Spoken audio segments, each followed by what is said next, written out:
Let's talk self-doubt today, shall we, people? Self-doubt is normal and part of the human process. Self-doubt is ego-based. So every time something comes up that makes you question who you are, what you know, or the path that you're on, recognize it as your ego trying to get you to attach or trying to get you to stay in a space that is familiar and comfortable. That's all that it's trying to do. So when self-doubt comes up, start to realize and start to react or start to interact with it from a space of, I know what you're here to do. I know what you're trying to do. I know what your intention is here. Start to create a new relationship with it. When self-doubt comes up, when you're telling yourself that maybe you're not going to be as great as you thought you were, maybe that dream house isn't actually something that's available for you anymore. Maybe this business idea that you have, you recently saw someone else created the same business and now you're doubting yourself. This is all attempts, ego attempts for you to stay familiar and comfortable. That's all that it is. It is the attempts for it to remind you, oh no, remember, it's more comfortable here. Here you don't have to work so hard. Here you don't have to put yourself out there. Here you won't have to look at all the shit that you don't want to look at. So just stay here. Just stay where it's comfortable and familiar, and then we'll be fine. But the problem is when you stay in those spaces that are comfortable or familiar, it's still uncomfortable because you're not where you're supposed to be, and you can feel it.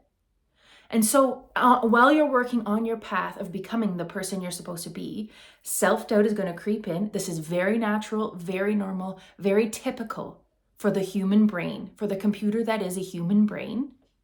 As soon as self-doubt comes in, you start to recognize for what it is, and it's basically just a barrier to try to keep you into this pasture that you're comfortable in when you're trying to jump over them and figure out what's out here. That's it. So when it comes along, you're going to greet it. You're going to create a new relationship with it. You're going to observe it. You're going to befriend it. You're going to thank it. You're going to be present with it from a space of, this is just part of what's going to come up on this journey of me bettering myself. And it is not something that is going to stop me anymore. Because in the past, you may have had past behaviors where you have listened to self-doubt, where you have let it keep you small, where you have believed that what it was trying to tell you was truth. And that's okay. That's part of the process too. It's about you believing it for a while, realizing, hey, even though I believe you, I still feel like shit. What's happening here? And it's about you realizing that these things, these behaviors that you've put into place in order to keep you small are no longer helping you, no longer protecting you. They're not doing their job anymore.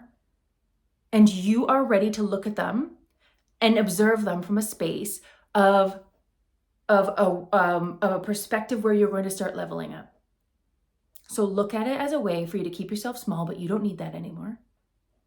Say thank you, send it on its way. Don't allow it to bring you down for longer than it needs to. If it needs to be a couple of hours, if it needs to be a couple of days, whatever it is where you can sit in it, feel it, observe it, be present with it. And then it moves on because it no longer stops you. It no longer dictates what you do or don't do. It's just something in the path as you work your way towards the greatest version of yourself. That's all that it is. It's just a rock. It's just a hole. It's just a mountain. It doesn't really matter how you want to akin it. It is just something that is there for you to move around, step over, create new problem-solving skills with, create some resilience with, create some strength from. It is there to support you in becoming the person that you know you're supposed to be. So create new relationship, say thank you, recognize it for what it is, and move on.